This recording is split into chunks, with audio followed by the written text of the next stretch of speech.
শরীফ ওসমান হাদী হত্যাকাণ্ডের পর কেটে গেছে ২২ দিন ২২ ঘন্টা ৫৬ মিনিট। এই দীর্ঘ সময়েও বিচার প্রক্রিয়ার দৃশ্যমান অগ্রগতি না হওয়ায় সামাজিক যোগাযোগ মাধ্যম সহ বিভিন্ন মহলে ক্ষোভ ও উদ্বেগ প্রকাশ করা হচ্ছে। তবে সরকারের পক্ষ থেকে বারবার আশ্বাস দেওয়া হচ্ছে এই মামলায় ন্যায় বিচার নিশ্চিত করা হবে এবং কোনোভাবেই দায়ীরা ছাড় পাবে না। তারই ধারাবাহিকতায় তথ্য ও সম্প্রচার উপদেষ্টা সৈয়দা রিজওয়ানা হাসান আবারও স্পষ্ট করে জানিয়েছেন, শরীফ ওসমান হাদী হত্যাকাণ্ডের বিচার নিশ্চিতে সরকার দৃঢ় প্রতিশ্রুতিবদ্ধ।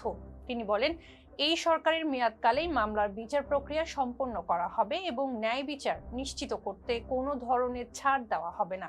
শনিবার সিলেটের লিডিং ইউনিভার্সিটির চতুর্থ সমাবর্তন অনুষ্ঠানে প্রধান অতিথির বক্তব্যে তিনি এসব কথা বলেন। সমাবর্তন মঞ্চ থেকে তরুণ প্রজন্মের ভূমিকার প্রশংসা করে উপদেষ্টা বলেন, দেশের সাম্প্রতিক পরিবর্তনের স্বপ্ন দেখিয়েছে তরুণরাই।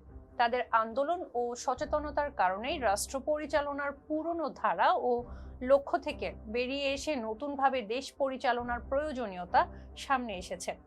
সৈয়দা রিজওয়ানা হাসান বলেন, আইনের শাসন প্রতিষ্ঠা করা এই সরকারের অন্যতম প্রধান অঙ্গীকার।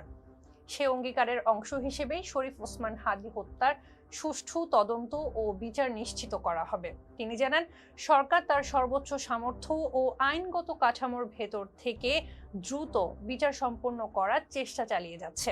তিনি আরো বলেন, বিচারহীনতার সংস্কৃতি থেকে বেরিয়ে আসাই এখন সময়ের দাবি।